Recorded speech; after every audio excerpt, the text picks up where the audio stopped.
truth is out there, and it begins with you. Welcome to the Cosmic Fold, where we talk high strangeness. Call us at 928-288-2942. That's 928-288-2942. Or join us by video. If you're at a computer, just look for the link in the chat. Buckle up, sit around our virtual campfire, and let's get started.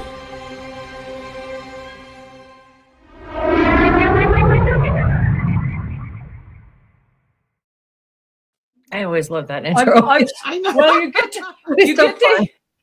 to hear it again because it went into record only and not live streaming. So you're kidding. Wow. Well, okay. it's just YouTube has been kind of screwy lately. Oh. Don't get me started. Oh, I heard a beginning of your thing. So okay, so here it goes again. Okay. Well, I guess we're already live and it's not doing it. So here we are. Oh my goodness. All right. That's crazy. Yeah. All right. Well, and the last time I had it all set up because I've got like this YouTube special stream that you can program in. It used to work before, and then this time it just changed like the thing and nobody could find it. So they're always messing with YouTube. They're always doing weird stuff and changing things around. It's kind of annoying. Yeah. Well, so how is everybody? Let's do some intros. I'm going to start moving some of this into just audio only podcasts too. So okay, say who everybody is. I'm Deborah. Denise, you can go. I'm Denise Siegel. And then we've got I'm Irish Granny Helen. Excellent. Right. And then my friend Laura may be coming back in. And for anybody who's listening, we've got the phone situation set up now. This took me hours and hours of aggravation, but it works now. And so if anyone wants to call in, the number's 928-288-2942. So with that, I thought with your images you sent, Denise, they were so awesome. We would just do a little thing about New Orleans to start with.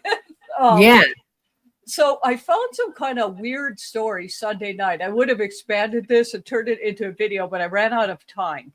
Sure. So these are only from in the 1870s, some old newspaper articles. Oh, cool. And so I just wanted to show you some of this crazy stuff that's said. I'll put Bove in here. There she is. There you are. Hey, Laura. Hey, Bove. Cool.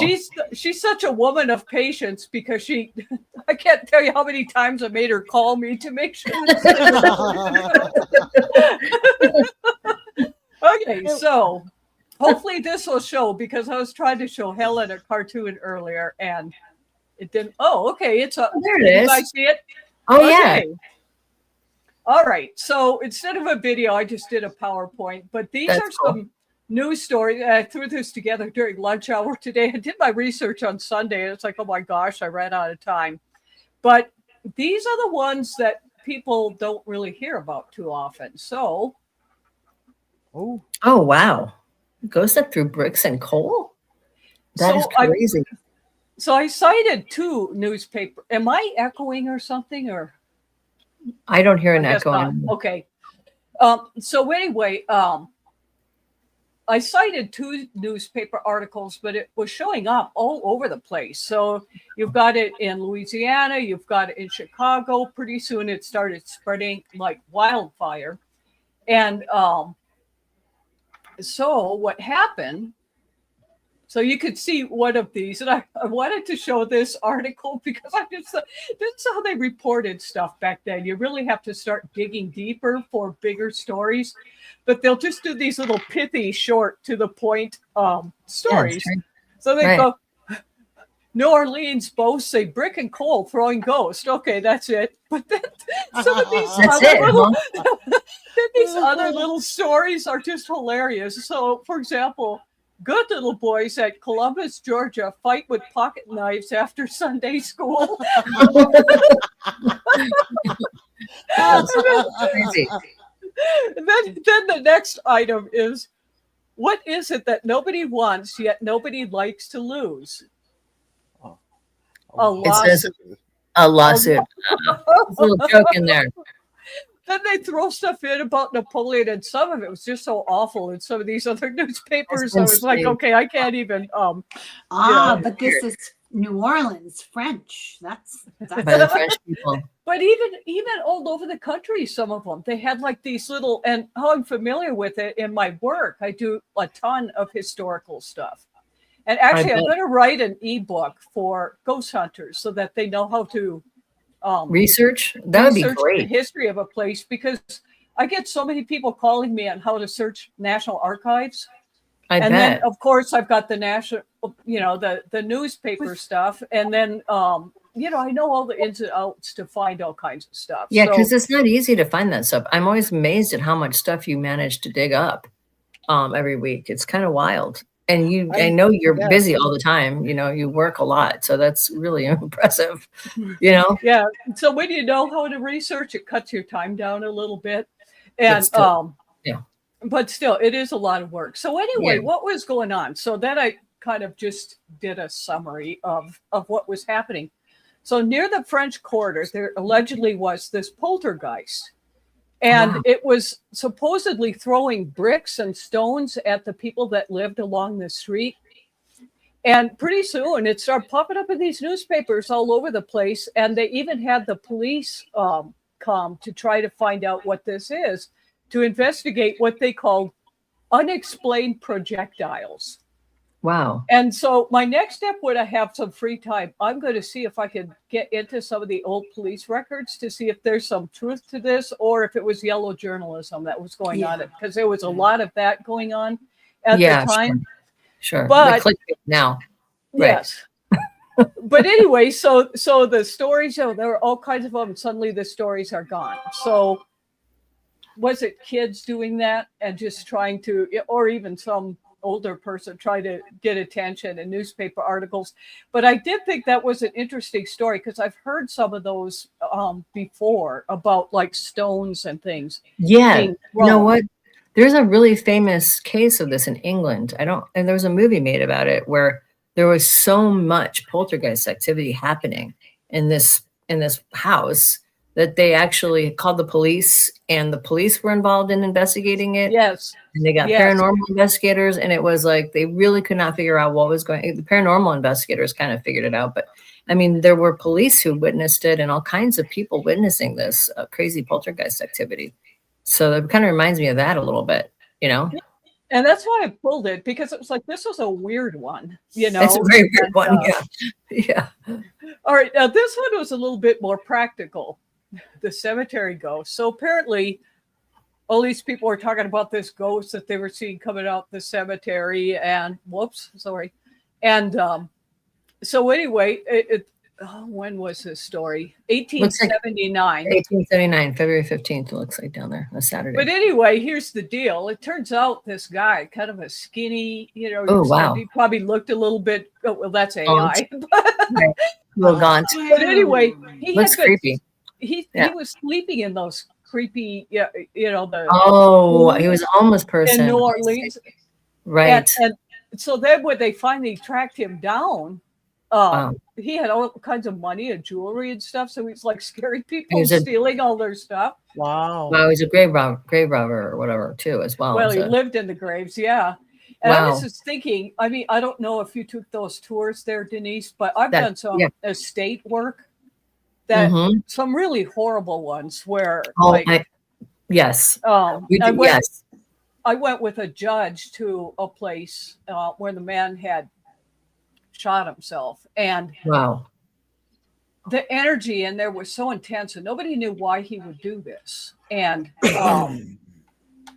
he had millions of dollars and whatever, and but there was this smell in there that was so awful. Wow! And he had only been in there for like 2 or 3 hours, maybe, because the neighbors heard the gunshots. Wow. But still, the smell was just, unless that's something I'm very sensitive to, because I can smell when people and animals are sick. I can maybe tell. It's you. Was it anybody else? But anyways, and so what was weird, so the judge and I are in there, and we're having to wear like, like these biohazard things. Wow. Because it had just happened. And I told the judge, I said, you know what? this man was taking Prozac. Hmm. And remember, there was a period. Now, I'm not saying Prozac is good or bad, but I do know that some people are affected very badly by that. Yes. Yeah.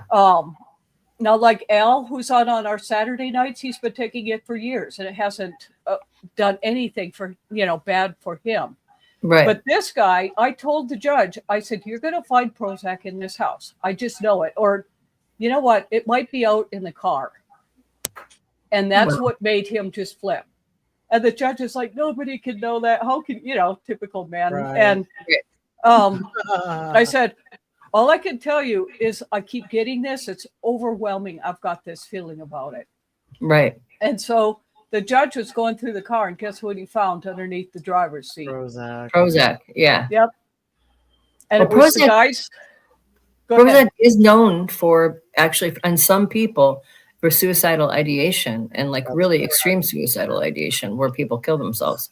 That is one of the side effects, potential side effects. Exactly. And so that smell, and then another estate I did, this one was so ghastly, I just won't get into it, but it was not killing himself. It was just old age. And the guy was very old. And it was so awful in that house. We ended up burning the house down. The smell was so awful.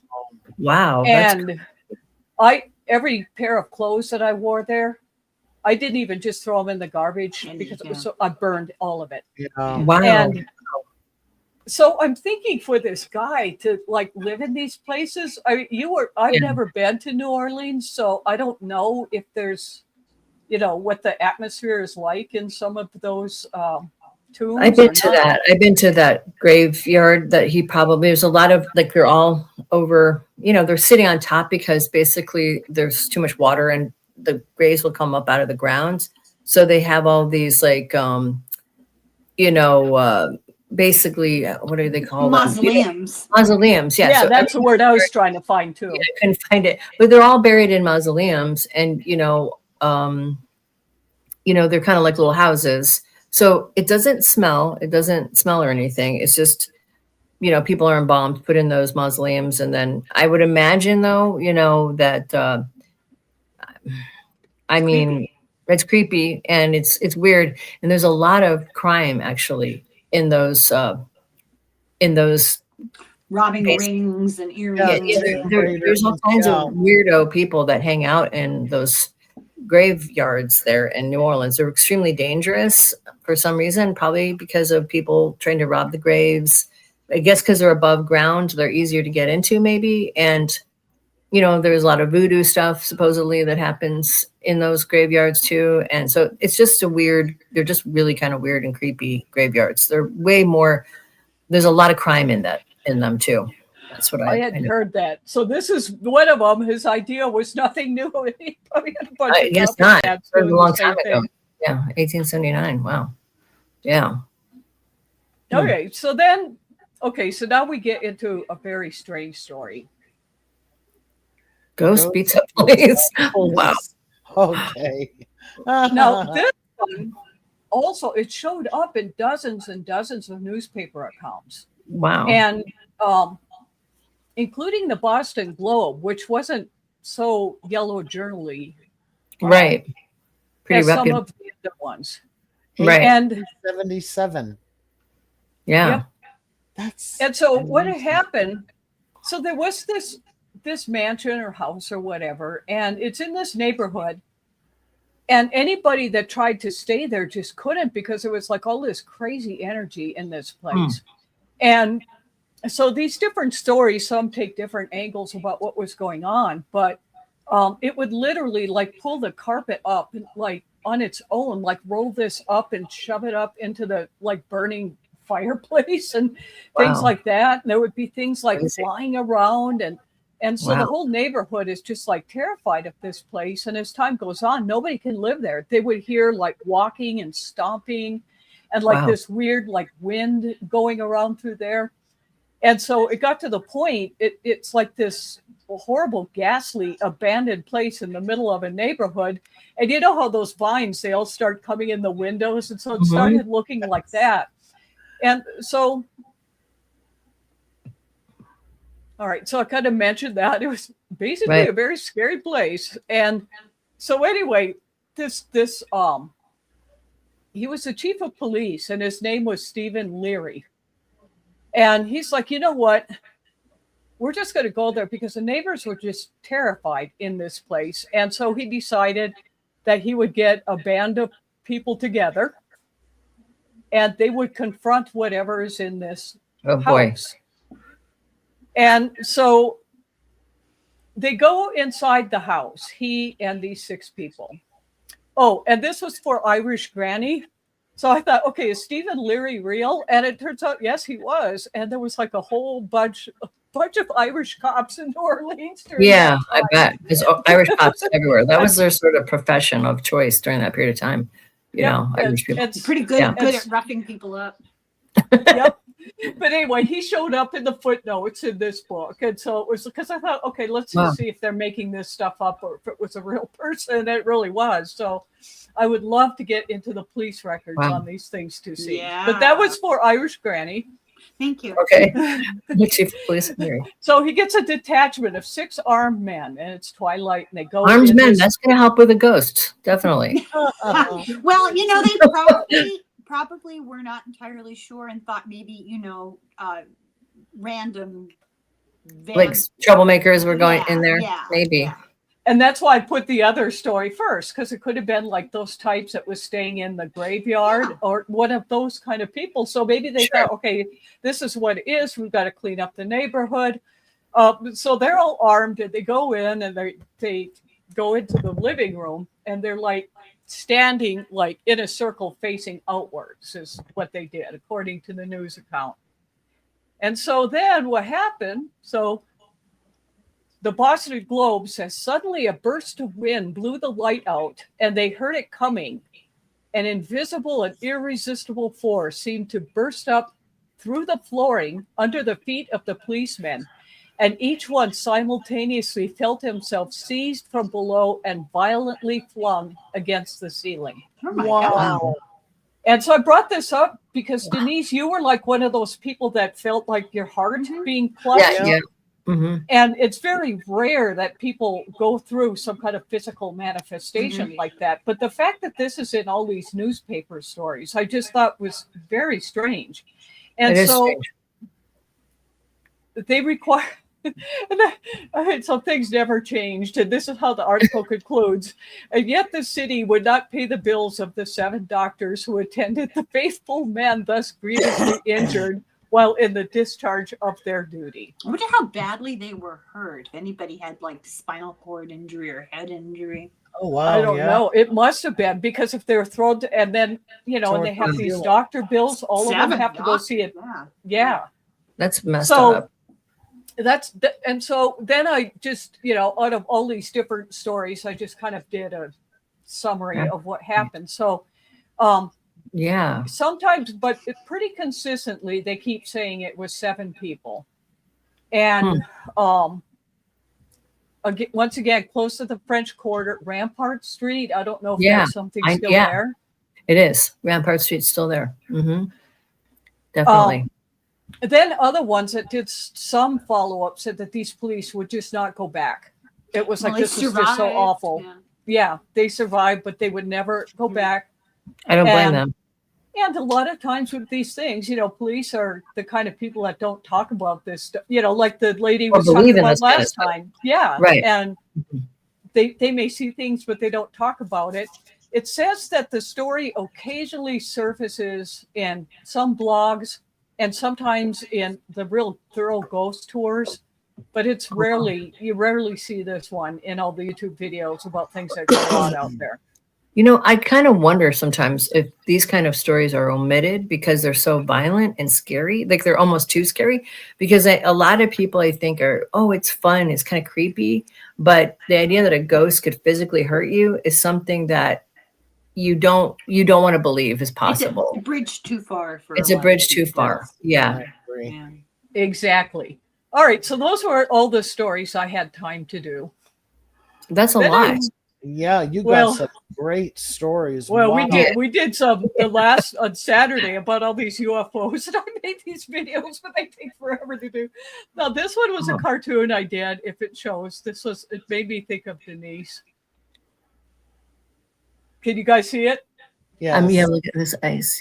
Okay, so the lady is with her husband, and she goes, "Harry, I don't think we should buy this house. I sense a lot of strange energy in here." And he's going, "Oh, come on, Velma May. When are you ever going to get in touch with reality?" And you can There's see all those weird things around them. That's great. That's about right. It is. I can feel stuff. I don't think to the extent that you do, but I feel it too. And it's just like, oh my God, some places you just cannot. And I'll start breaking out in hives, and I just can't. There was a place here in Nashville when I first moved that there was like this bridge that goes over the water. And about a mile before the bridge would come in, I would start getting like nauseous and feeling really like, oh, something bad is here, really evil. And we'd go over there and I'm like, oh, there's dead people under here. There's something evil here. And I couldn't even go near that area. It just freaked me out. And I asked a friend who grew up in the area, I'm like, have you had that experience? Well, she wasn't psychic, but anyway, no, she had not had that experience. So I did some research online and I found out, and I was like, there's dead people here. There's like something really creepy, some evil energy, and feels like there's a bunch of, graves underneath the water. It turns out it was true that there had been a town there.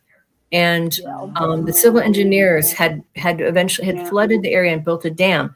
And there was a big giant cemetery there, and a guy who had been legendarily killed, probably 50 people or something like that, who lived. Oh my God. Who was this really bad serial killer. He would hire people and they would disappear and they would never be found.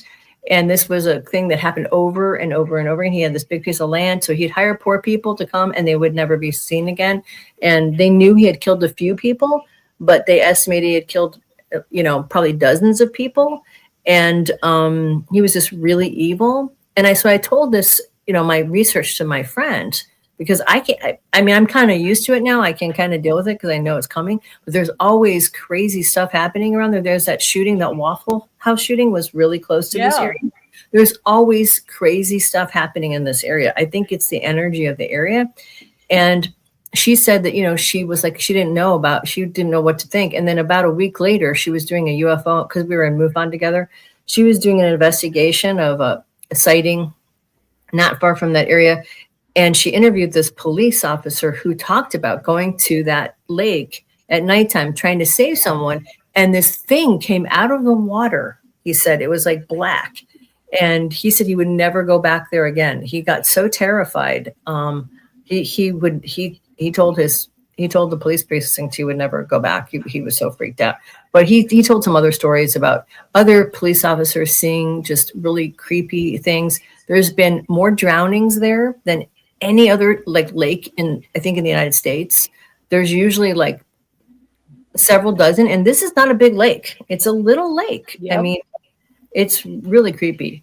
I had seen something about that. They were talking about how many drownings there are. I mean, what do you think causes that? Is it like some kind of inverse energy? I mean, why? Because there are places like that are just really bad, like a bad juju. Yeah. A portal, the water, the energy, the electromagnetic energy from the water portal. No, I don't know, because I think that place had that energy before the water even. I think that might have been why they decided to build the dam and kind of flood the area. Flood and bury it. I kind of wondered about that because, it doesn't make any sense. Why would you flood a town when it's not really necessary? But maybe there was some other reason. Well, but that actually happened. It does happen a lot, right? So, but they chose to do it in this particular area, and this area had all this strange activity. It was strange activity before they even did that. Yeah. And now there's still strange activity happening. So there's some kind of something going on there. I don't know why, but certain places in the world, it's probably something that happened on the land, because the other thing is this area was the area where they did the Indian removal thing, where they had the people walk the Trail of Tears. So maybe there's something to do with that, people being tortured or killed, or, you know what I mean? Who knows? That's a little too far back to be able to tell, like, if maybe that played a role in it. I don't know. Tim was telling me a very similar story about somewhere relatively close to where he lives. I want to say Austin, Texas. I could be wrong about that. But I was getting it all confused in my head because I thought, wait, you've told me this story before. He said, no, I never have. And it was your story. Very similar story. Wow. Not necessarily the origin of the body of water, just the Right. presence of the body of water. And then all the way around it, it's Weird almost stuff like happening. People Yes. disappear and drown, and Weird just stuff. way beyond statistical norms. You know? Yeah, actually, we looked at it in class, in my class. I teach the psychic class, and I did some research, and it was totally. I mean, I couldn't even believe it was so statistically anomalous. Yeah. That I said it to the class, and they're like, "That's crazy." I mean, it was like dozens a year, and I mean, I lived you know Chicago. I mean, how many drownings happen at Lake Michigan every year? Not that many, really. You know, maybe a couple. And this, you know, you're talking about maybe 12, 13 a year at least. You know, sometimes 20 people die. You know, people just disappear. There was a guy swimming, and he went to go jump off his boat, and he was an excellent swimmer. He had been an athlete, like semi-professional. He'd been a swimmer. He never reappeared. They never found his body. I mean, that's the kind of stuff that's weird. You know, it's not a big lake. It's not like an ocean or something. You know, it's strange. Yeah. So there's one weird thing.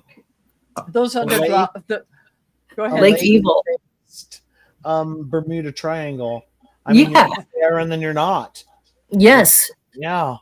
I know the Bermuda Triangle's a trip. I mean, I don't even. I mean, people don't really talk about the Bermuda Triangle anymore so much.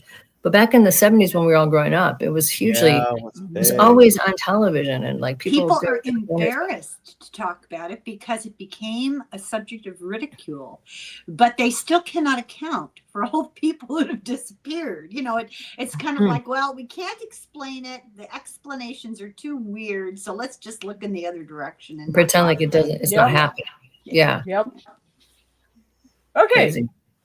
So our next slideshow are these really crazy pictures that Denise sent. Now, some of these I ran through AI. You don't have to agree or disagree. It's just interesting what AI says. Sure. So hopefully the quality is okay. I know it's messed up on some of them, but okay. So here I was up until close to 2 this morning doing AI. So it's like, my God. Oh, that's terrible. I feel bad. No, Every week. She does it every week. It was so interesting. I had to at least get some of them. So yes. I'm one of these. Just a little obsession, right? Yeah, if something is interesting. I mean, when I was in college, it was horrible. There was I took logic and philosophy, thinking it would be about philosophy, and it turns out being like this word math class. And so of course I was like the only female in there. And I hated it so much. And I'll never forget the Professor Khan. He was this tall Asian man, like 6'4" or something. Wow. Anyway, he goes, if anyone could figure out this problem, you don't have to come to class anymore. You're a tutor. So I'm like, okay. Did you figure it out? Yeah, because he goes, he could never figure it out. And so I stayed up for 4 days straight. That's my God. It's like, I hate being in this class. And there were people from other countries that they only bathed on Friday nights, if you know what I mean. And the smell sometimes is just so awful. I was just like, I cannot deal with this. And so I did, and I figured it out. And so he was like, he had to, but he was like so upset that a woman did it, you know, because it's like always men that take this. And this is in the 80s, right? Well, there you go. That's why it didn't get solved. Yep. And in that and in that big you know how it is in college with those auditoriums, and there's like 3 walls, and you're in. And it took me all 3 of them to write out everything. but Wow. I did it, and it was Oh like, wow. so doing this, it's the same. If I grab on, it's probably unhealthy, but it's just something I do. So it is what it is. Wow. Okay, so the better picture is in your book collage. So this just kind of starts it out. But she was the tour guide. She was a tour guide. She was supposed to be a psychic. I mean, and she did have orbs around her, so I think she was psychic. So she was she was like a ghost hunter / psychic, you know, who ran these tours. Yeah, there was a lot of people on this tour. This building was a massively giant building too, with no electricity. There was no running water. It was this abandoned building that had been many different things through time, and it had no, it had all the wiring had been pulled out of it. So that was interesting too. So the only light that was in there was the light of the flash that, you know, when you took a picture, or the flashlights. Yeah. Interesting. How long had it been abandoned for? I don't know how long it had been abandoned for. I didn't ask that question. The thing is, there were so many people that what she did was she just stood there in the beginning and said, okay, I'm going to give you guys, like she gave us, I bought some just recently. Here, she gave me, you know, some of these guys, a better quality than I have right now. You know, some dowsing rods, just one set for each 10 or 12 people. Groups that she threw us into. And then she gave us, like, some people had like EMF meters, I think, some of the groups, but there wasn't enough to go around for everybody. Flashlights, and I had a camera because, you know, I take picture. I mean, I'm a photographer too. So I had my camera, my DSLR, which, you know, I brought that with, and it could take pretty good pictures at night, you know, without any light really. It was sort of really light sensitive. So you could take pictures in the dark pretty much. I think that's all we had was that. And there was other things floating around, but they weren't given to us. So our group only had that one tool and flashlights and like I said, the one set of dowsing rods. Yeah, but they had you. They had me. That's true. They did. There you go. Denise, well, what city was this? New Orleans. Yeah, it was in New Orleans. Okay, so all right. Thank you. Yeah. So what happened? Yeah, that's why she picked. So what happened was, before this even occurred, it was 2005, right? Like May 5th, 2005, when we went there, and this event happened. I know because I documented it. I have the little, you know, book I made of it. So what happened was, about 6 months before this, maybe 8 months before, I started having this idea and visions of New Orleans being flooded with water, and potentially it would go underground. Like, I thought maybe it'd become like Atlantis, like a city that no longer existed. And I started getting really freaked out about it and telling my husband over and over again, I think it's going to go the way of Atlantis, New Orleans. And he's like, I think you're right. We should go. I'm like, well, I don't want to go there. But he loved New Orleans. So I'm like, okay. So we go there in May. And before we even got on the airplane, we were sitting in the airport waiting to board the plane. And I saw a stewardess out of the corner of my eye, and it looked like her head was a skull, like a skull. And everything else was normal. She was wearing her, uniform and everything. And I thought, what the heck? It's one of those things, I'm sure you've all had this, where you see something kind of out of the corner of your eye, sort of a psychic thing. But then you look at it and it kind of dissipates, and you're like, oh, that was some weird psychic thing. But it didn't dissipate. I could not see her real face. I could only see a skull. And that started to really freak me out. I'm thinking, what the hell? Is this plane going to crash? I started freaking out and getting really anxious. I'm looking at everyone else. No one else has that. And so I'm thinking, maybe it's just some kind of a weird, I don't know, like she's going through a divorce, or she's really sick, or I'm seeing something personal for her. So it's interesting that you didn't question your own perception. I think that's very telling, Am I going crazy would have been my No, because I see I've been like this my whole life. This kind of stuff happens my whole life. my husband didn't question it either. He's used to it. I mean, so he was just like, he got freaked out too. And so we got on the plane and everything was okay. We landed, and that when we got from the cab, which the cabbie seemed very like nervous as well. Like I think she kind of felt something coming. We got to our hotel, and I'm like, we were in the French Quarter, and I could feel water just bursting out everywhere, water all over. And I was like, oh my God, I can't be in this. I mean, I feel like I'm going to drown. And so we get into the hotel, and I'm like, I don't want to leave the hotel. I can't go out there.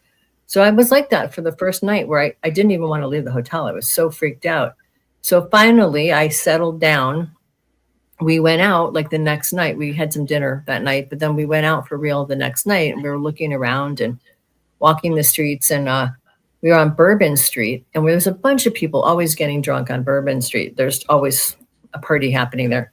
And I'm looking around the crowd, and the same thing happened again, where the people I would see like a guy walking in out of the corner of my eye, and it looked like a skull with the pants on, normal, whatever, jeans, and then I look and I couldn't shake the skull. And this happened. I saw about 4 or 5 people in New Orleans like that, where they were in the crowd mixed in, and I couldn't see their face. All I could see was a skull. And I figured something bad was about to happen to the city because, that's the 5th or 6th person I'm seeing like that. So I went to a voodoo shop the next day, and I'm like asking them about their ethics. And I was like, trying to warn them that I think something bad's going to come, and they didn't want to listen to me. We went to this voodoo museum, and this lady gave us this blessing or whatever. And then we went to this ghost tour, and on the ghost tour, this is like maybe the 2nd or 3rd night of being there. We finally, we booked this, and it was like probably about 100 people. So it was a touristy thing to do. And this lady was the only one there that was sort of coordinating everybody. So we were each broken down like into groups of 10 or so. And we were just sort of, people would go into different areas and sort of investigate on their own. And so our group had this, I really remember this vividly. There was this Black woman and this white woman. They're both Southern, I think.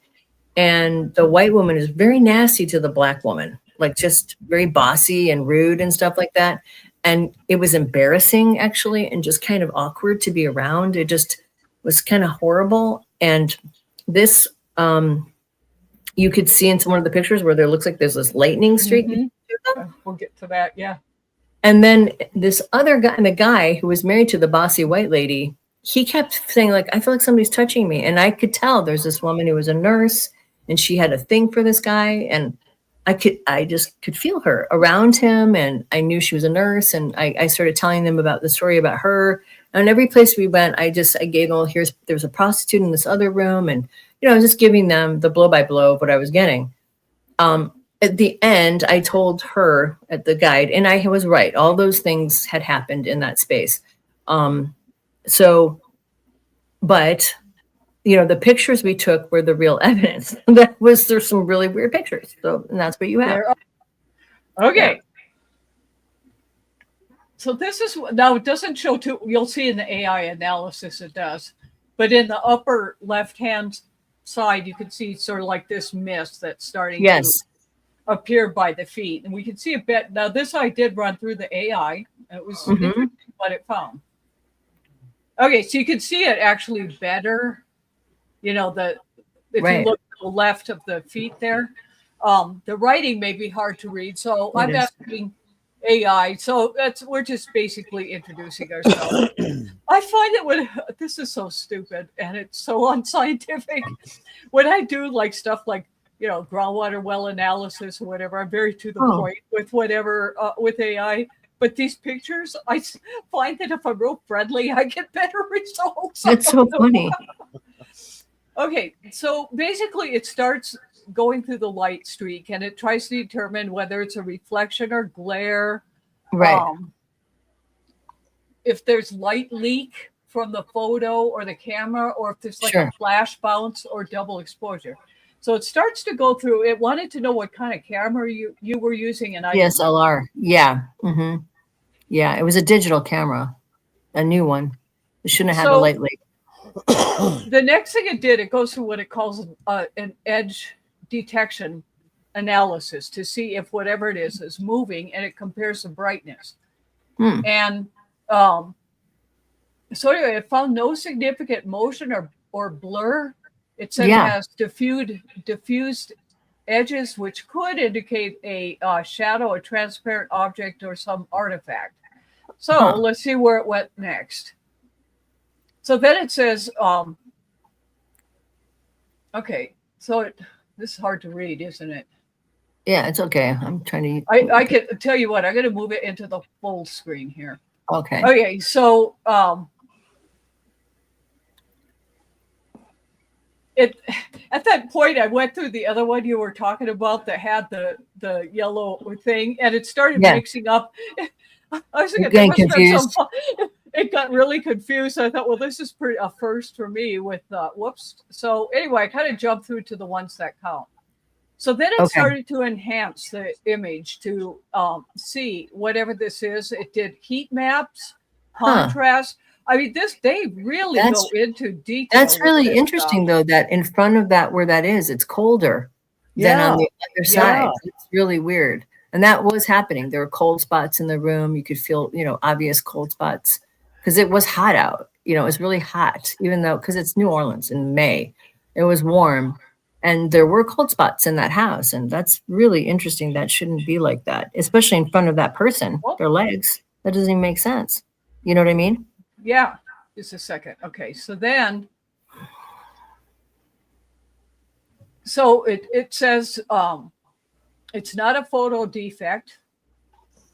It's not a lens flare, which usually happens with that kind of thing. If the room was in total darkness, it comes from an unknown or invisible light source. And so what it might mean, if no known light sources were present, this is truly a strange anomaly. Some paranormal investigators might interpret this as an energy manifestation.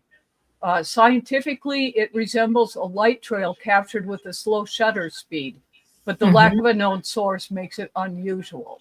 That's right. Yeah, there was no light in that place at all, not even any electrical wiring. So yeah, it looked to me like 2 feet, like somebody standing in front of that person, and right. Yeah. Okay, so the thing is still like jumping around here. So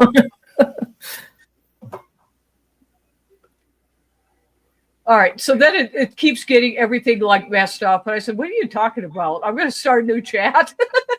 So wow.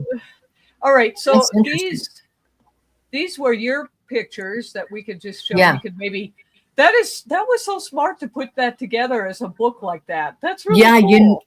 Because I knew I would lose it. You know what I mean? I would lose those because it's digital and you don't print them out really. And I was like, I can't lose these photos. These are too weird. Yeah. And just remembering and putting in a book, I have all of it written down in there so I didn't forget because it was really good evidence, I thought, of ghosts. I was very impressed, and it's a cool looking book, what you showed us. You should publish it. What? You should publish it.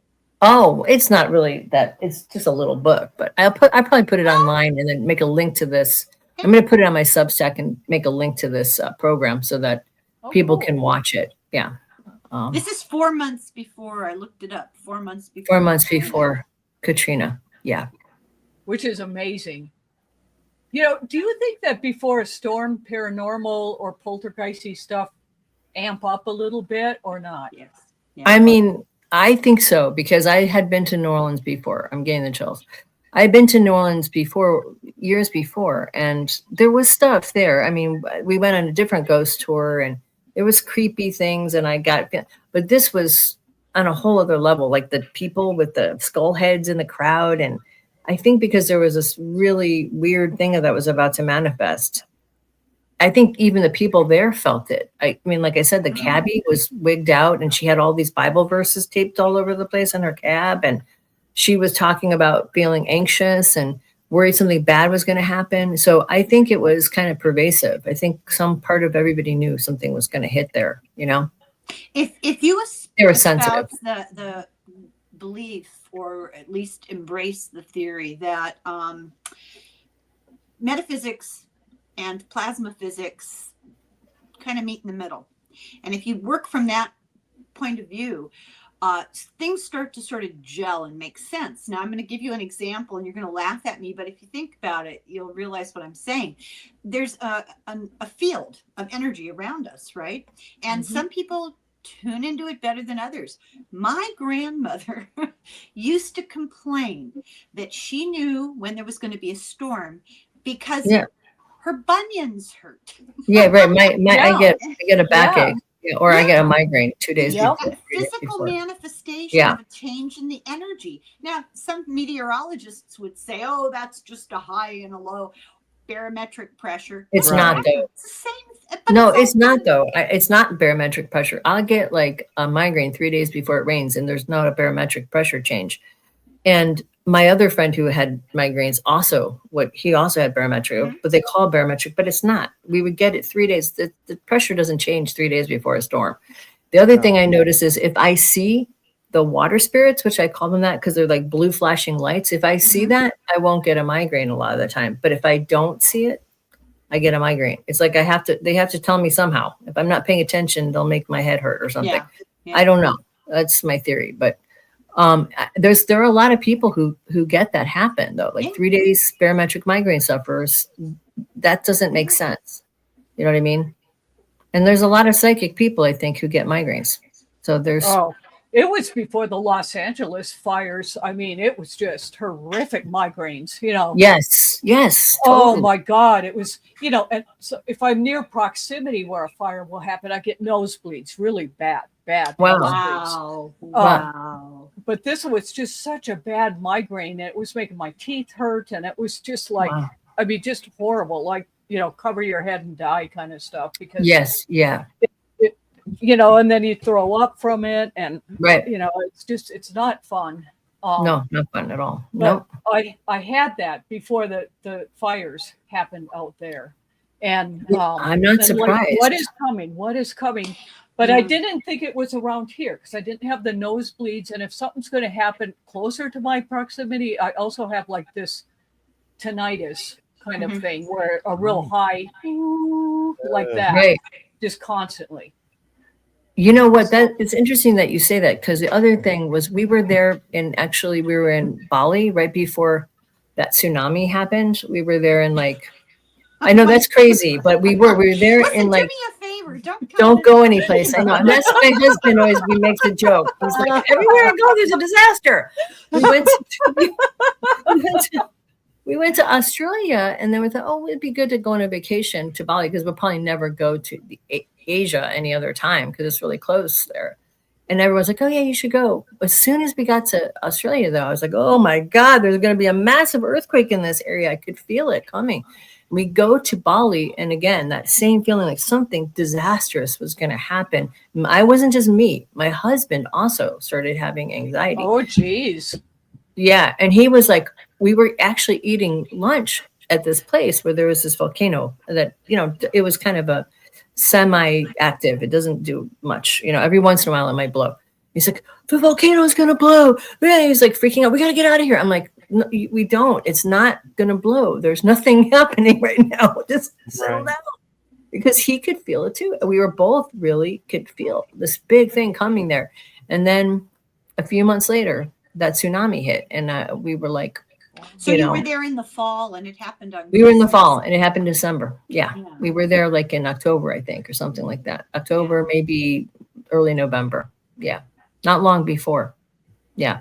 It was very close. So do you think that maybe you're drawn to these places too? I know I used to do this a lot, not even knowing what I was doing until after the fact. Do you help people cross?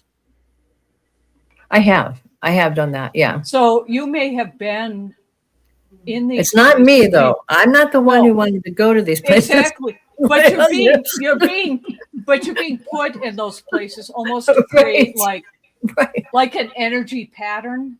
Maybe almost for people, to kind of because I know for me when I went through in Phoenix, it was just horrible down there. All these people that either in comas or they were passing away. And the worst one I ever had, it was so awful, where it was, I had this house in Phoenix, and all of a sudden I was supposed to get up out of bed and I couldn't. I could not move. I knew I'd been shot through the head. Oh, wow. And I could see these Hispanic people talking in Spanish and just freaked out. And I knew I was this little girl. And so after I figured out what was going on, I had to help that little girl. And I was very aware that a bullet had gone through. Gangs were shooting down there. And it went through their apartment and hit her when she was in bed. Well, I was completely experiencing all of this, and I saw the people and whatever. It's like a news, And right? It's a big story. It was, and so I remember. called the. Fortunately, the person that managed this law firm, personnel, was real woo. She came from California, and I was just like, and I called her. I said, you know, I don't tell you a lot of things that I experienced, but this one is so bad. I'm late because I could not move. And I'm telling her, there's a little girl that got shot. There was a stray bullet that went through. I'm describing to people what was going on. And she's kind of like, well, just come in when you can. And then when I get in, the phone rings, you know, dreaded administration. You think you could get fired, you know? And so I went to her office and she was just white. And she had the TV on, and she said, I want you to see something. And it was on the news then. It was the same people I had seen. It was that whole, and so that's how I have a very hard time. I mean, I have done this where I volunteer with the, you know, the people that are dying in hospitals and all that. I do it, but man, I've got to be so careful because you just are a part of this energy. And then sometimes you're in these scenes where I sort of think you're like clearing the way, because when we were talking about ghosts before, how some get trapped because they don't know what's going. So you're almost like paving a highway or something, being there beforehand. That's probably why you were seeing the people with the skeletons. They were the ones you were helping, I think. I think they must have passed in Katrina. But you probably helped energetically before it happened. Is what I think. Maybe. I don't know. I mean, I used to have like, a lot of times in dreams at night, I'm doing stuff like that. I'm someone else and I'm doing something else and I'm helping someone with something.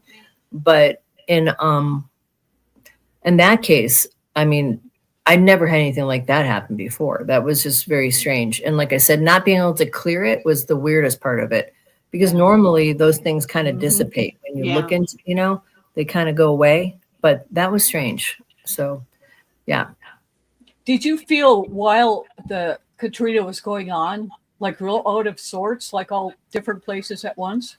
I knew that it was, you know, I knew this was the one, you know, when it started coming, that it was the one, you know, and I was, of course, freaking out. You know what I mean? Just like, oh my God, it's going to be nothing left. I was worried it was just going to not even exist anymore. Yeah. I thought it would be totally wiped out. I mean, it was, and that's the thing with visions and things, you know, you get, I mean, I guess a clue to that would have been that not everybody had the skull heads, you know, only scattering around. It was not that many people considering how many people lived there, but thousands of people died though, you know? And I think that's the thing when you're getting stuff like this, is the level of it. Like the same thing happened with me in 9/11. Like I had started having these nightmares about being in these giant skyscrapers that were falling down.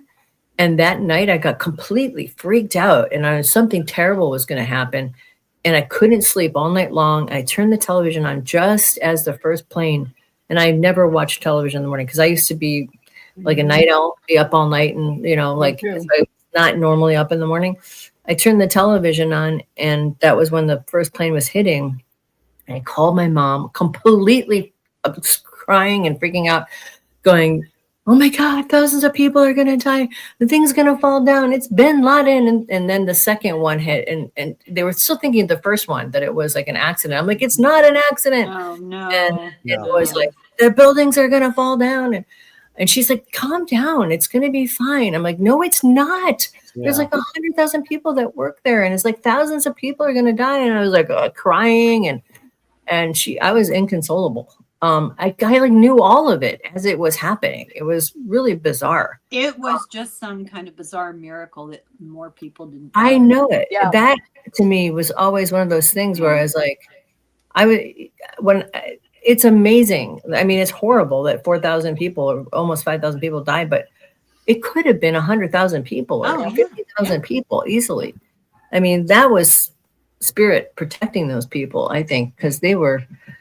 And I heard people tell stories after that about 9/11 that they were saying things like, I knew I was going to, like the family members who died almost seemed like they knew that it was their time. And they were saying things, you know? Yeah. People who knew not to go. No, I won't go and work. I had a story. I knew a guy who his wife was taking his daughter to preschool that day. And it was right at the trade center, like right in that area. And the cab driver wouldn't take them to that area. And she's like, where are you going? Where are you taking us? And he's like, it's not a good day to die. And he dropped them off in a completely other side of the city. And it gives me the chills. And she was so angry because, you know, I mean, now she had to find a way to this place, and she had been dropped completely out, you know, totally far away from where the trade center was. And she was freaking out and getting mad and, you know, calling her husband. And it turned out that guy saved her life and her daughter and her kid's life. Yeah. You know, That's amazing. Wow. Yeah. Okay. So this is your hotel you were staying at? Yeah. And that's me back in the day in 2000. So cute. Oh my gosh, you're adorable. I mean, you're adorable now Your too, but hair. Yeah, she's cute now, but look at her. That was cuter then. Yeah. That was definitely cuter then. that's the way the hair is Oh, the hair. Yeah. I used to straighten my hair out. framing your face. Yeah. Yeah. Well, I was a lot thinner then too. I was a lot younger. Well, hadn't gone through menopause yet. Weren't we all? let's take a vote. Okay, so you can see on this one the orbs a little better with the person on the left. Above her head. Yes. Yeah. Yeah. She definitely had orbs around her when she was talking about. I don't know why she's making that but she was, you know, demonstrating. I work out. Yeah, right. Oh my gosh. I look at this photo and I thought she was dancing with a ghost. I thought that was That's part of the photo. Oh, wow. Oh my God. I see Wow, a woman interesting. dancing with a ghost. That's wild. Interesting. That is interesting. Wow. I thought she was doing one of those weird comic routines where you make a puppet out of your hand, you know. No, I'm serious. I you know, I know it's weird. It's a weird gesture that she's making. It is It's strange. just a moment in time, that's all. Yeah. So, yeah. Bove, what do you see on the far right picture of her? Well, Where it's kind now I of gotta scary. put my glasses back. Oh no! You're psychic vision. I see it looks like a child with a puppy in her arms and a black shirt cut off. I see a pendant and a ponytail, and I see the light straight, like from her waist down. There's a white energy light streak. Yeah. Oh yeah. Yep. Yeah. I see the puppy too. Like You see the puppy too inside of her arms. You mean? Yeah. I can kind of see that Like too. Yeah. She's holding it like that. Yeah, you're right. It does look like that kind of. That's Yeah, I See, can Bove, something, your but I new can't thing. see. Whoa, ghost whisperer. You can see all that stuff. Is that an orb above her? Yeah, I think so. Yeah, there's nothing. And, There's and by her right arm. yeah. She has Yeah. orbs kind of right there and right above her head. Yeah. Yeah. You can't see them very well in that picture. I just kind of wanted to give you a sense of some of the yeah. The picture is a visual image, and it's very clear to me. Well, that's Wow. I'm glad you can see it. I mean, You that found that a new place thing, was super Bove. haunted.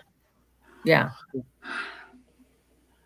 Okay, yeah, that's inside the place. And that's some weird stuff that does not make sense, where there is no light source in that place at all. And there is nothing that can be Wow. balancing light there. So you're talking about the picture on the left. There is It's no light. pitch It should black, be and black. all of the everything should be pitch black, and only things that should be in, you know, lit up is where the people are, because there was like a I think maybe my flash must have gone off, and some of these, like the one on the left and the right, I think my flash might have gone off because they're kind of lit up. But the middle one, I have no idea how that. That's not. I don't think that was taken with a flash because the person's not lit up at all. I think she has a. It looks like there's a light. I don't know if that's like what the hell is going on there or what that weird. I couldn't figure that out. It was just really odd. Pictures I've seen from old mediumistic pictures like Yeah. protoplasm. Yeah, it looks like protoplasm. Yeah, it's strange. Wow. To me, it looks like there's a blue Solo plastic cup. It does look like that. You're right. But that's her legs. Yeah, that's her shorts. And her legs are underneath that. And there's this weird white kind of squiggly energy thing. And what's that light right by the end of your sweater vest thing? You know, I don't know what that is because I'm using the dowsing rods. Yeah. So maybe it's a reflection of a flower. Could be a reflection off the dowsing rods. That is possible. Now, do the dowsing rods work well for you? My grandfather was a well witcher. He was a sheriff in the well witcher, and they would have him go around. He would just use like a wooden stick or something. Yeah, right. And he was like, you know, even in this part of the country, they use well witchers all the time. Right. You know, it works great for me. Yeah. Yeah. I was really good with it. I was the only one who could use them where they were effective. Everybody else tried them and they wouldn't move for them. Well, what do you ask a question and they go up or down? Okay. Yeah, they move. I have them right here. I just bought some because on Temu for like $8. They're basically just you hold these sort of sticks and they move. You know, if you ask a question. Are you doing that right now? I'm not purposely doing that, but maybe my muscles are probably because I haven't steadied myself. Okay. But normally you just sort of calm yourself and they're trying to stay like this. And if you ask a question, they'll move. If you know, if it's a yes answer, if it's a no, they don't move. That was what we were doing, I think, at the time. I don't remember. And you know, we had these dowsing rods and they wouldn't move for anybody. So, and in one particular place where that ghost tried to try to grab my heart and stop it, that place, everybody tried them. Everybody tried them because what kept happening was people would try them, they get frustrated. I can't make this work. And then they would hand them to me and then I would do it. And then they would ask questions and then they'd be like, well, you're always doing it. You know, let me try it. I'm like, go for it, try it. And then they would not be able to use them and then they'd give them back to me. And so when we went up into that area, which is, you know, further into the tour where the ghosts try to squeeze my heart, every single person tried them and they were dead. They were totally dead. And as soon as they gave them to me, they started going crazy. And just like, well, and they were asking all these questions and they were moving around. And then as that was happening, I felt something go into my chest and squeeze my heart and start trying to stop my heart. I was like, and everyone, they noticed it before I did. The people around me were like, oh my God, are you okay? I must have looked sick or something, or like I was about to faint. I was like, you know, and I had to go and like walk it off a little bit and get out of there for a minute and just sort of set my energy and push the energy out and kind of like get rid of this thing. So that spirit was trying to get to me to do that because it liked to mess with people, you know, and so for whatever reason, it couldn't do it with everyone, but it could do it with some people. And that's one of the things on the pamphlet was some people who are sensitive will experience physical things. And I didn't know what they were talking about. They should really explain that the ghost might try to stop your heart. That's a little extreme. So like, I'm wondering if it's like, you know, how Helen was talking before about the electric field around you. If yours is like shines a little brighter or something that they see you or I don't know. That's what I can never figure out is why is it certain people? Why is it that it did it to me and not to anyone else? I don't know.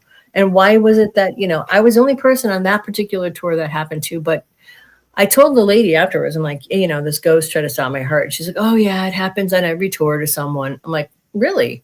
She's like, usually like maybe one or two people. And I was like, out of 100 people, 1 or 2 people this happens to, and it doesn't happen to everyone. And so it picks on certain people.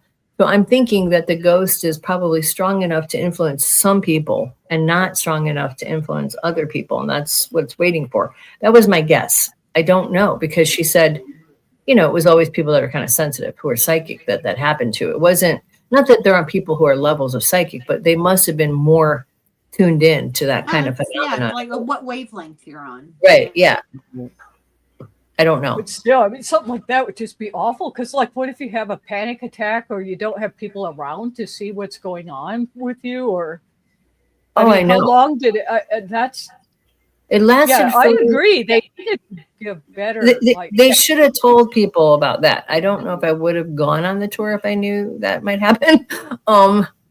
Because like physical effects could be anything. Like you feel a little bit. I mean, that happens all the time. That didn't freak me out, but that was kind of scary, Yeah. But at the same time, I've had so much stuff, so much phenomena happen throughout my life that I do have techniques, that I've learned on how to create boundaries and, deal with stuff like that. So normally people would have to leave the tour, but I didn't do that. I just took a step away for a couple minutes and then walked back into it, because I have had those kinds of, not to that physical effects in that exact way, but other things where I've had to deal with kind of strange, obnoxious, jerky phenomena like that, so yeah. That's crazy.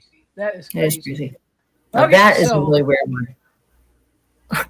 I have no idea how that happened. That you can tell that I think there might be a flashlight in part of it, or somebody's light might be shining somewhere. I don't know, but it's totally pitch black though. It's pitch black. There's, I don't even know where all that light's coming from. And certainly that strange, like lightning streak, I have no idea how that was formed, because there was nothing there. No, Where is the woman? AI. Oh, go ahead, Helen. Go ahead. I'm sorry, I didn't mean to interrupt you. No, go Where ahead. is the black woman who's using the dowsing rule? The black woman is on the left. The white lady is on the right.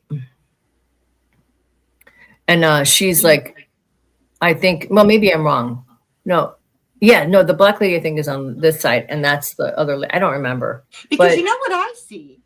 What? I see this woman, when I'm facing the picture on my left, I see a woman facing us in a white sleeveless shirt. Right? Yes, there is one. Yes, yeah. That's I right. don't see another person in this picture, but yeah, it's right here. She's got glasses on. You can see the kind of reflection in her glasses, and her hands are right there, kind of, and you can see part of her dress on the right where this is her throat right there. I see that weird, like like a pulled wishbone of light, right? Yeah. Mm-hmm. Right below that, I know that our mind looks for patterns. I know that. I see, and this is not what I usually see. I see wings. I see like an angel wing and a light, like a light body down the. Oh, that's cool. Yeah, you're right. I could see that. Yeah, that's interesting. Yeah. What do you see, Laura? Well, I'm wondering if the woman closest to me in the purple sleeveless shirt, if she's the one holding the dowsing rod. I think she is. The one. Okay. Yeah. And that sure does look like a tear in the fabric of of something, that bright light that's like a tear in the fabric of whatever. And that same light shows up in a different picture in that lady's husband. That lady with the glasses, I think it was her husband who was being pinched by the nurse. So maybe it was that nurse who didn't like her because it was her husband. I don't know. But anyway. Well, one of the things you brought up was like the oppression, the one who was being nasty. Yes. And the only time I've seen like the yellow, now it didn't look like that. It was like in daylight, but there was like this swirly mass of cloud, or I don't know what it was, like surrounding it. And this was a Japanese American woman that I knew that she had got a cabin, and her whole life she had been treated just terribly, through the bigotry towards Japanese Americans. Right. And especially with women. And she had a shaman come in and clean out her cabin and like protect her. And so this like funnel. She took some pictures. It was amazing. Like this funnely cloud thing came out the front door of the cabin. And in it was like within this thing was like this yellowy light. Wow. And so when I read this story, I thought of her right away because I thought, I wonder if that, I don't know anything about auras or what they mean, but what does yellow mean? Well, yellow is the color of the will chakra. So maybe it's somebody's will trying to be imposed on you. Like, if it's negative, And so maybe he was like moving this out because I know she had I'm finally seeing the woman in the front. I was seeing a woman in the middle this whole time. Oh, wow. Interesting. And so, I'm wondering if that is what that is. I've just never, although maybe it's her will trying to impose on that black woman. You know what I'm saying? The woman that's standing there, like she's trying to control her or something like that. It's coming from her throat. It's coming from her throat. It was like the nasty thing she was saying. Like I think it had something to do with that she was being really mean to that woman. Oh my gosh, I am seeing that for the first time. It is coming from her throat and it's going right to that lady's bicep. Yes, exactly. Now, right. which one is the white woman? The white woman, I think, is a white t-shirt. I think it's the one. Yeah, I think it. It's so dark. T-shirt, right? I think it's. Let me tell you something. This is really weird. It's like one of those magic picture things. Yeah, right. I see the woman in the sleeveless T-shirt. I finally now can see the woman. And I think she's holding the dowsing rods. Okay. Yes. Her hands holding the dowsing rods form the face and body of an angel. And you're right. I see that. Yeah. Going in each direction beneath that wishbone light. You're right. You're right. Connecting the two women. It's like a being connecting the two of them. Yes, from you're the right. dowsing. You're right. See, that's Helen. That one in the middle is like the only one obviously the one in the white tank shirt, but that's who I saw. You guys are talking about the other one. I'm like, who are you talking about? Exactly. Right. Yeah. You can see it if you could. I wish I could show you my cursor, but you can see like the glasses above. Yeah. The shiny glasses. Yeah.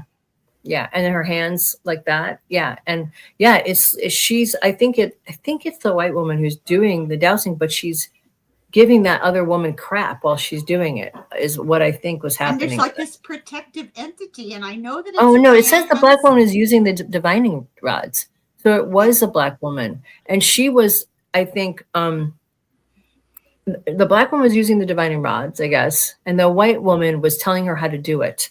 That's what was happening, trying to boss her around and being like, you're doing it wrong. You need to do this, and you need to do that. It was like that kind of thing. Yeah, that's what it was. I'm glad I wrote it down because I couldn't remember. Yeah. Now, AI came up with, I don't know if any of us are going to agree, but I'll just share it because it's interesting. But we're all seeing a different energy, right? AI does not experience energy. It's just a math problem. Okay. So, seriously. Right. So I'll just kind of flick through this, but it goes through this whole thing, the environmental analysis, all this other stuff, goes through infrared, blah, blah, blah. And so it seemed to think that, is this the end of it or? Okay, then it did an edge detection. I'm not going to try to read all. Noise pattern. It's weird there's nothing on there, though, really. Well, there is. You just don't see it too well. But it just says it's consistent with like long exposure image rather than digital manipulation. The anomaly is caused by a movement of some kind of light somewhere. Right. There's no light, though. That's why it's anomalous. Right. And that's what I was telling it. And finally, I just gave up because I was kind of, but it went through all this stuff, what was trying to figure this out. And again, it did it to that same thing to the next image. Where what do you all see? That's the lady. And that was the guy. And that was the nurse touching him with her hand. That was clearly what she was doing. Oh, yeah. Yeah. And he could feel it. He kept talking about, he felt like somebody was trying to touch him. And I was telling him, that's the nurse. She likes you. It's a whole cloud of energy there. Yeah, exactly. Yeah. Well, Yeah. and he kept saying this, and so this is the thing: when you have like a machine trying to analyze a, an image, number one, it doesn't know it feels touching or whatever. Who's to say that these spirits can't affect like light shutter or things like that, so that these things appear? Right, right. It's even like these, like you were talking about, where you could just leave a tape recorder on and you can hear something under the fuzz, or you know what I mean, things like that. Something is manipulating that to hear it. So to me, it could manipulate anything that's going to show That's up right. It in a can. Yeah. picture.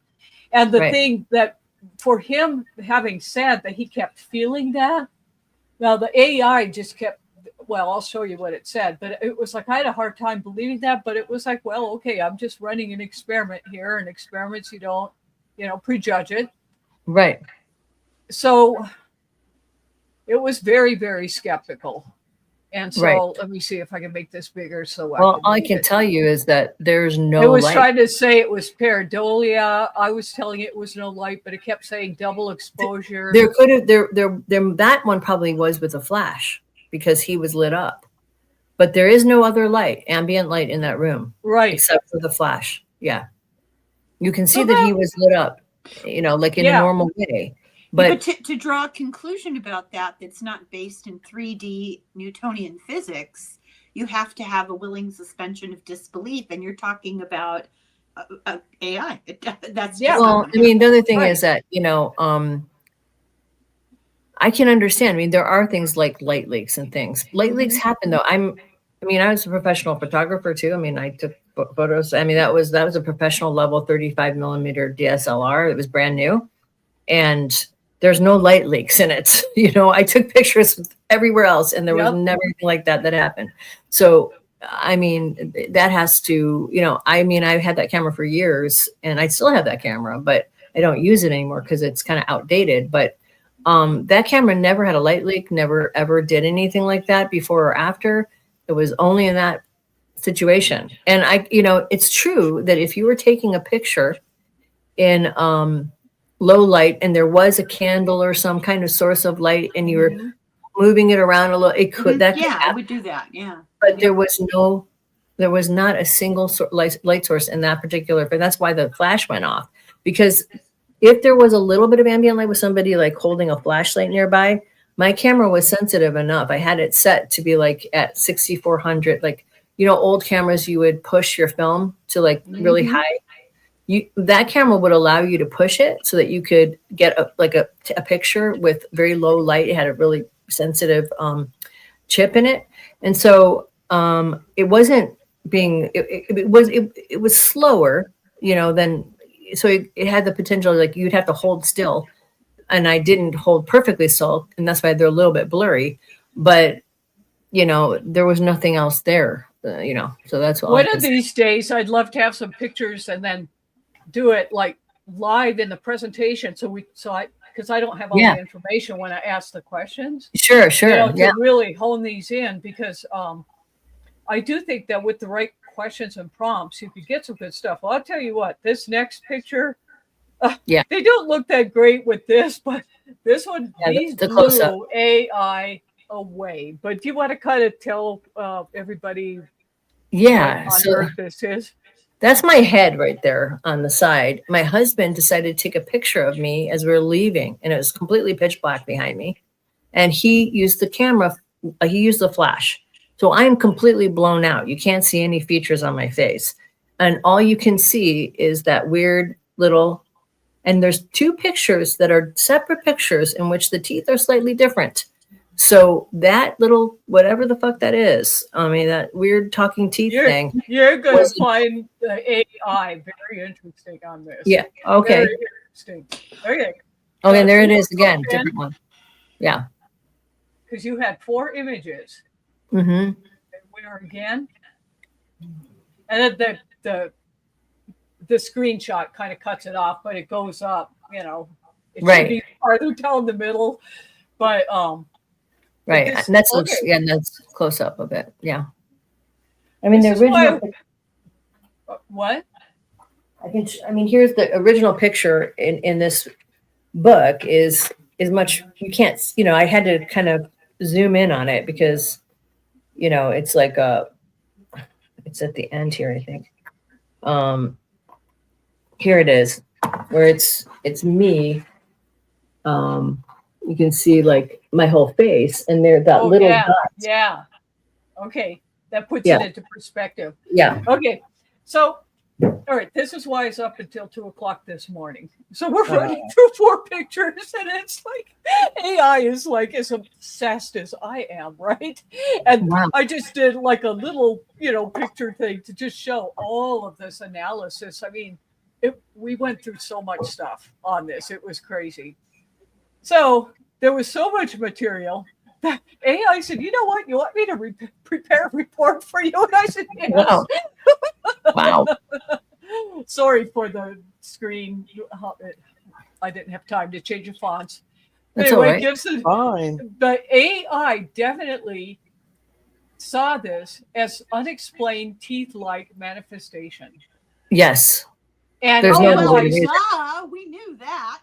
Right, but But- AI agrees. That's what's weird about But it. that's what was weird. It wasn't saying like it was a light refraction, but it Yeah, definitely saw teeth, which I thought Yes. was very interesting. And analyzed all 4 of these. So then, okay, I'm going to make it bigger. And it did shift slightly slightly between images too, which was Yes. really weird too. So I mean, it was comparing frames, how it shifted around, resembles teeth or some kind of reflective object, but no known reflective materials or light sources are present. Yep. It's symmetrical, but lacks the organic curves of an actual mouth. Yeah, it looked more like a set of dentures. yes. Yeah. Okay. So, okay. Whoops. So my mouse is kind of. Okay. So then it has a whole bunch of stuff that is just condensed into its analysis. Edge detection. The anomaly does not form a solid structure with smooth contours. The structure is made of dispersed, irregular light formations, suggesting it is more of a localized energy disturbance, which I thought that was actually very interesting.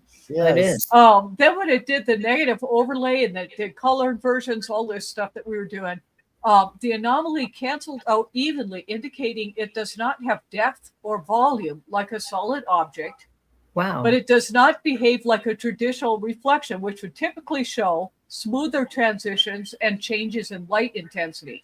Because what it was doing, it was looking at all 4 of those frames that you had. And Yeah. I mean, it took a long time to do, but it was very interesting.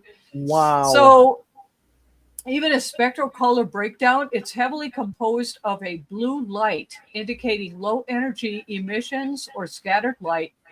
Minimal red and green present suggests it is unlikely to be a solid material, reflecting full spectrum light. Wow. Can I ask All a right. question? Yeah. Uh-huh. When it talks about it being low energy emissions, is that analogous to the belief that negative entities are very low energy tied to the earth? No. I think it No, just said it. No. We're no. talking Yeah, about the physics. We're It's just a talking heat about a sig- photo analysis Yeah. here. It's a So- heat signature Oh, thing. Yeah. Okay, so then it did infrared. It does not generate a heat signature, ruling out a living entity or physically warm object. Localized energy concentrations were detected, which are atypical for camera noise or environmental reflections. Faint detail enhancement, the anomaly remains structured even after noise reduction, suggesting it is not random grain from the camera. Appears to be a consistent light-based disturbance, possibly an energy anomaly, rather than a conventional light reflection. All right, we're finally getting somewhere with you, AI. So this is where it wasn't. I don't know why this looks so weird on here. But anyway, the anomaly retains a structured presence across images instead of dispersing like a normal reflection. The light is too localized and persistent to be dismissed as random sensor noise. What does it mean by noise? It means that you sometimes can get artifacts on cameras and that it's not an artifact. Right. Oh, okay. So, so then these are like, you know, the other things. It does not behave like its total conclusions. Doesn't behave like a normal object. There's no external light sources or glass or reflections that it could detect. Um, it is evidence of an unknown light-based anomaly, and since it does not fit conventional photographic explanations, it is a noteworthy paranormal capture. So congratulations, Denise. You got Right like on. so this is what it says should be the next, like if you went there to get, again, do EVP, record the temperature, get witness reports, compare with other photos at the same area at different times, and use infrared cameras, EMF meters, and motion sensors. Yeah. So anyway, so it gave me a final verdict. The analyst, it suggests that this does not behave like a physical object or known camera artifact. It's noteworthy and unexplained. Further investigation is warranted. Wow. That's pretty good. Yes, it's very good. You done good, girl. Yeah. That's why I put those in that book, so I would not lose that evidence, because that was I've never seen anything like that. And like, again, I take photographs there was a period of time where that's mostly what I did, was do photography. So I knew it was extremely anomalous. Feel like it's creepy? It's creepy. It is creepy. Yeah, white teeth or dentures or what? That's very. I don't know. It's a smile, but it's. But think about the other thing is I kept seeing the skull heads. So at the same, and then there are this teeth thing. So it must have been, it makes you wonder, is this some kind of thing that was trying to give me information, and it was something connected to me that happened to get captured there? I don't know, because I also saw a lot of the photographic evidence that they showed on their website of that place, and nobody had anything like that on there. I mean, there were some orbs and stuff like that, and that was about it. None of the pictures look like that. So I don't know. Was it somehow something trying to talk to me particularly, and it just showed up because it was such an anomalous and weird active place? And Grant happened to be taking a picture in a place where you would see that kind of a thing, because it was totally dark and it got caught. Because I don't know. The actual location of the place related to why phenomena are seen and felt there. Right. Who knows? Like, you just don't know. Like, it was strange that it was talking teeth, and that it was the theme of that trip was the skull heads, and then the weird teeth. I don't see any teeth around in my. No, I don't see these skull heads around. Good. No, it's really strange. What did you say, Helen, when we had that? After I saw that, I was like, I don't want to be a ghost, and she quips back, but it's great for Dennis or something. I don't remember. I don't know what it was one of those coffee snort out your nostrils laughing. I was like, oh my God, that's so funny. Sorry. Yeah. But maybe it was a spirit of the event about to come. Maybe it was the reason it wasn't on the other things. Maybe it was death or something that was coming to. Well, mouth. You think of communication. You're trying to tell me about this. Yeah, I know. I thought it was just. I really don't know. I really don't know what it was. That was at the end of the thing. I wouldn't have even thought there would be anything in that picture. It was Grant who found it. He's like, "What the hell? It looks like there's teeth right by your head." I'm like, you think he'd be used to it by now? He is used to it, but it still freaks him out. The other day, the door closed. He was like in the bedroom, and the door opened, and he was like, "Hi!" He's like, "Denise." He wouldn't go back upstairs until I came with him. So it's what are you gonna do? It was funny. Yeah. No, so you never really get used to it. Yeah. Does your daughter see stuff like this too, or does it run through your family? Like, Yeah, it does. My dad, I think, had some of it. My sisters, my half sisters, one of them I know has some of that stuff. My brother has some stuff like this. My mother had some experiences.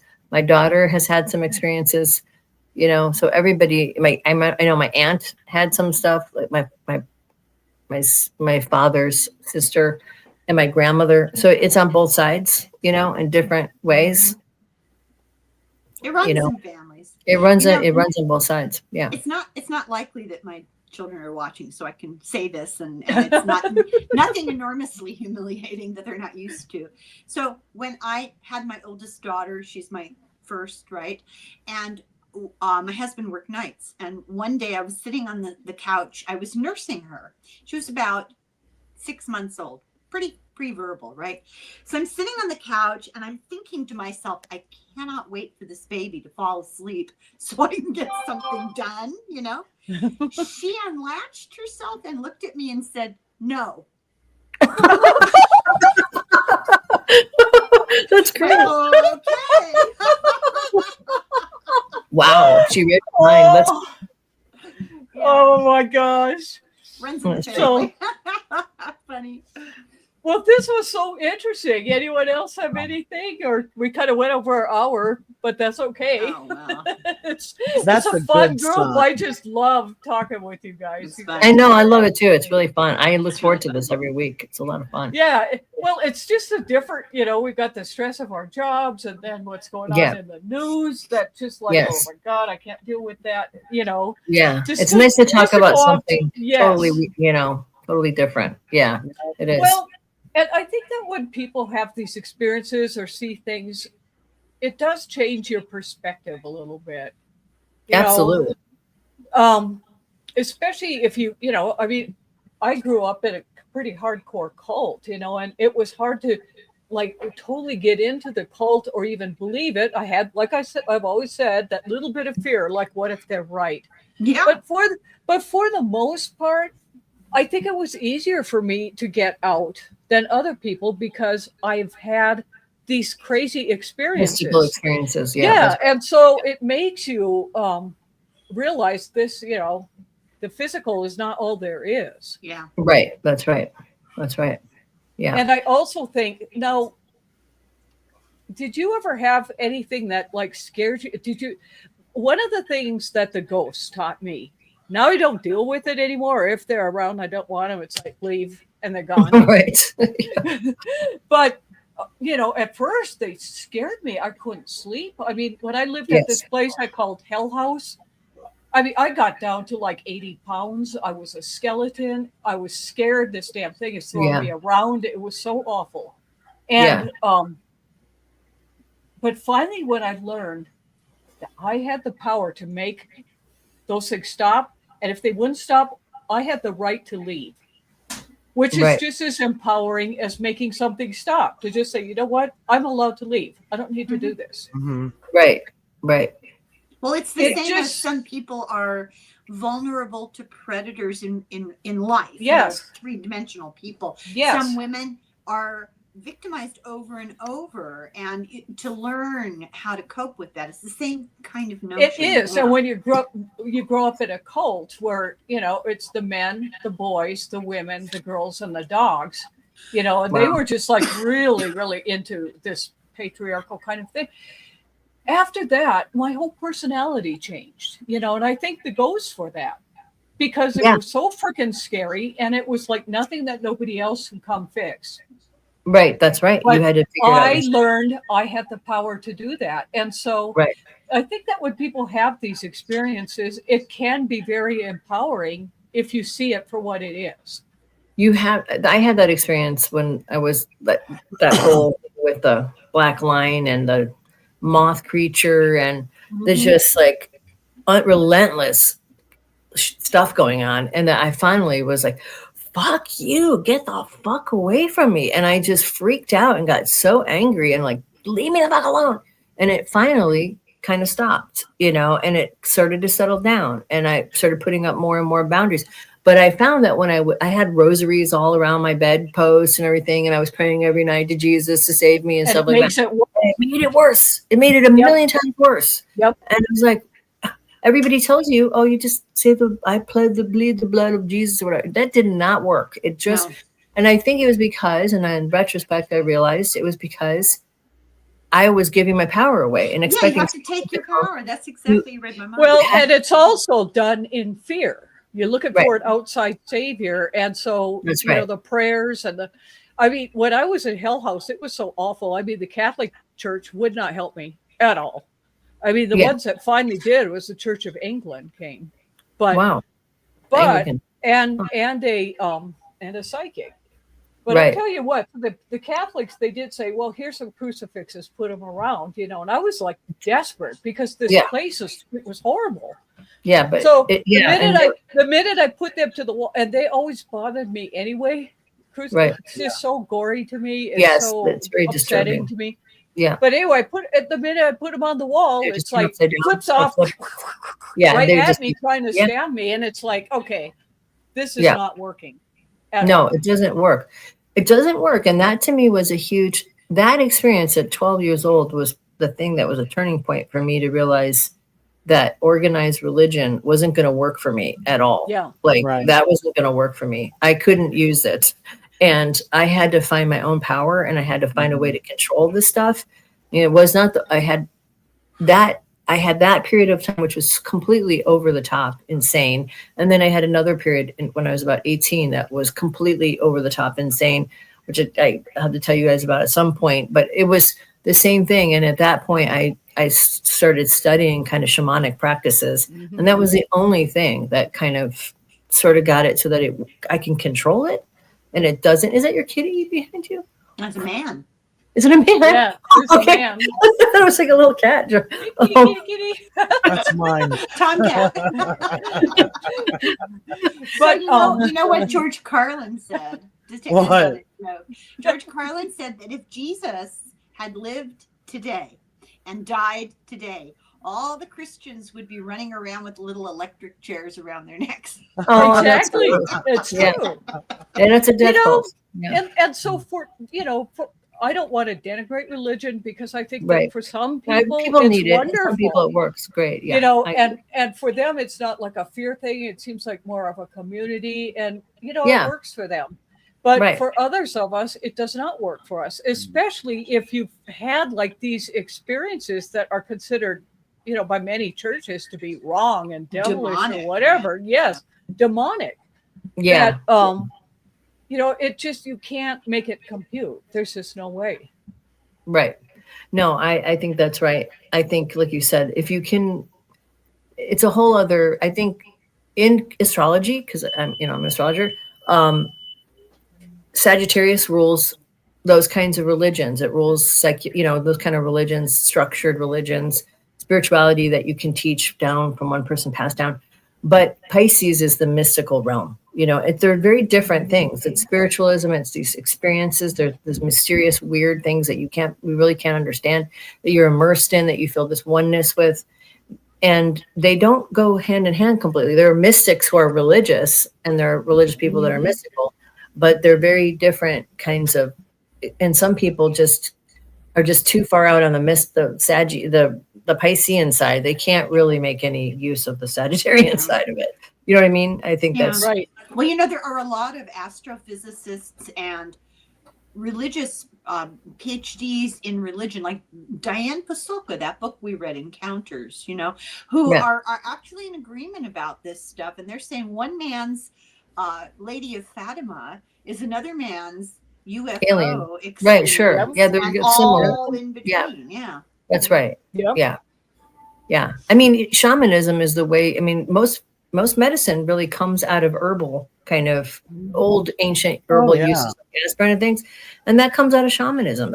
Those are people Herbal going in energy, trances, talking to the plants, and the plants telling them what their medicine is. I mean, we try to make it like that's not how it was. I mean, now we kind of know more and we synthesize things and we figure out what chemicals are doing what, but the impetus for all that was shamanic kind of information, kind of crazy. My Yeah. mother talked to the trees. They're very Did nice. I used to catch my mother all the time in the yard talking in Irish to the trees. And That's great.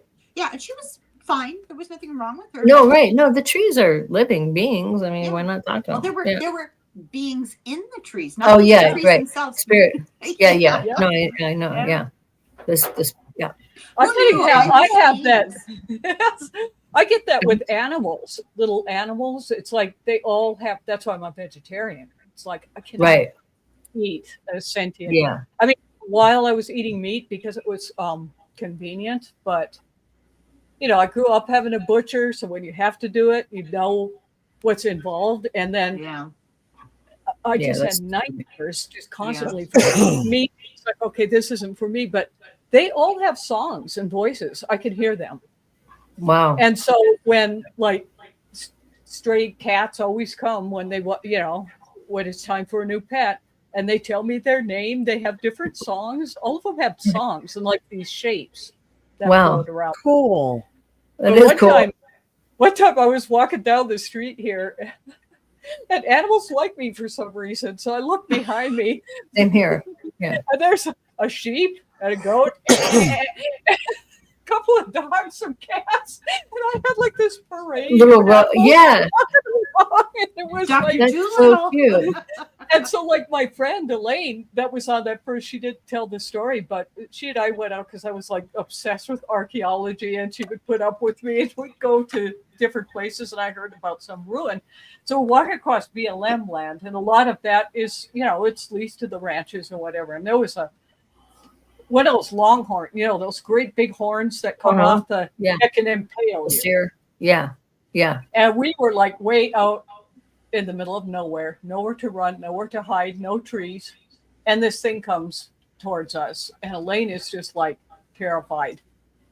And at that time, I was a strict vegetarian. I said, it's okay. Basically, hold my beer, stand behind me. And so I let it do like this mind merge with me. And I said, feel my flesh. I don't eat you. I don't eat animals. So it's okay. Right. And Elaine will tell the same story. And it just shook its head and walked away. Cool. Wow. Not worth the trouble. Exactly. Oh, yeah, no, that's good. Like what you're saying with your mom, I totally believe that, because it's I don't really have that with the plants, but all beings, they all have, and buildings do. And so some of it manifests as ghosts or whatever. Right. Everything has its energy. Yeah. I can't watch a tree get cut down. I get physically. I get upset too. So it does that. Wow. So that's your kind of. And and I'm not real crunchy granola outdoor. I hate hiking. I hate camping. I don't want to go outside. Really? Yeah, but that surprises me. It seems like it would be good. No, I have a green good thumb, medicine. I grow a garden and everything, but I just can't watch a tree get cut down. I have physical reactions. Yeah, I can't do it. It makes me sad. Yeah. Wow. Wow, that is so interesting. No, I don't like dirt. I don't like to sweat and be dirty and bugs and I'm delicate. She's got the girly thing going on. Yeah, she does. Yeah. That's my girly area too. I always say, if God had wanted us to sleep outside on the ground, she would not have invented water beds. Right. She wouldn't have. Oh, the 80s flashback. Yeah, right. I know. 70s. Yeah, 70s and 80s. Water beds. We still sleep on the same water bed. Oh my God. Do you really? You still sleep on one? Those are awful. Those are awful. They're so uncomfortable. I love it. Oh, I hate it. I hate it was that. very uncomfortable for me. And plus, it was like I was just so freaking psychic on the water like that. I just That's interesting. It was like, oh God, I can't it's see like this. being in utero, Yeah. It's crazy. Well, then my cat would come and sink its claws. Yeah, right. Then it just turned into we had a broken water bed that was my husband's. I was like, why do you have a water bed? You got it for free from someone. And it was like half leaking all the time. It was like, oh, it's so you have awful. to replace the mattress is like a really thick balloon. And it has a half-life. It eventually has to be replaced. So about every 5 to 10 years. So we've replaced our mattress probably, I don't know, 6 or 7 times. I don't know. I can't. No, that's too many times. About 5 times. Yeah. Yeah. Well, that wasn't going to happen with us. I didn't like it at all. Yeah. People have very strong opinions about them. Yeah. I didn't care for it. It made my back hurt. Yeah. Yeah, it kind of hurt mine too. Okay, so we had a few guests tonight. Aiden. Oh, cool. Maybe somebody you guys know? Aiden? No. Aiden watched. Aiden is 11 years old. Hello, Aiden. Is my best friend's grandson. Oh, the child is incredible. I have 2 nephews named Aiden. That's so cute. Oh, that must mean something. Sorry, Tamara. We don't get that. Yeah. I think he may be saying, "Sorry, Grandma." Laura spoke. Laura talked, Grandma. Or maybe he's trying to say there's somebody with him named Tamara. Does he have a sister or somebody, or someone else like a friend named Tamara? No, Tamara's his grandmother. His grandmother. Or maybe he's trying to say he's with his grandmother. watching you. Yes, very possible. And then That's we've probably- had Jules here, and I know we have some other ones. I mean, we're just starting out. It'll grow. Yeah. Yeah, I'm gonna somewhere. go ahead and, like I said, put it on my Substack, so we'll get more views of this. But Well, and I'll start yeah. I had started Substack, but I write so much. I mean, yeah, wondering it how takes much a lot. time- It takes up so much time. I write like 1,000 pieces of content. Yeah, who wants outside to of do work. that? And I know. so my other website, it's all on water stuff. But look what you do here. This is remarkable. Oh, I love this. Oh And yeah. I really have what's so funny is years and years ago, I bought this really old building, and the purpose of buying, someday I'll have to show you this old atlas my grandmother gave to me, and it was published like in the 40s, maybe. Oh, long time. Okay, so this one knows Denise. Hi, Jules. Oh, hey, Jules. Hey. Oh, thank you. Awesome. Yeah, I put it on my web. I posted it, the link to this, and told people about it too. So, but people forget, and it's not on this normal. You just subscribe to this so you can, be dinged when we. Well, and I'm going to start making thumbnails, and I might move this to a different channel from the organic promotions, because the other thing I want to do is really promote rural businesses. But I do want to have all these weird stories and just have a mix of all kinds of stuff. Like it's hard to find this channel. A lot of people have had a hard time finding it. I think that's part of it. So I think I might go ahead and do that. But in any event, maybe it's time to wrap it up. It's 7:46. Sure. I have to go to the bathroom bad. We're working on 2 hours. Yeah. So we'll see you guys next Wednesday. Yeah. I love doing this. It's good for the soul. And thank you. Are we not on Saturday? Yeah, but they're not on Saturday. Oh, okay. I can't. It's like it's turned into like Wednesdays is women's night and Saturdays is men's night. Is how it that's good. Yeah. So we're fine with that. Okay, so I don't know if the end thing will play or not after it's screwed up. So anyway, I'm going to click end stream. Thank you all again. Have a great day. Thank you. Bye, everybody. Bye. Thanks so much for joining us. We love hearing your stories, so tell your friends so they can join the party. For show notes and our forum of high strangeness, visit cosmicfold.com.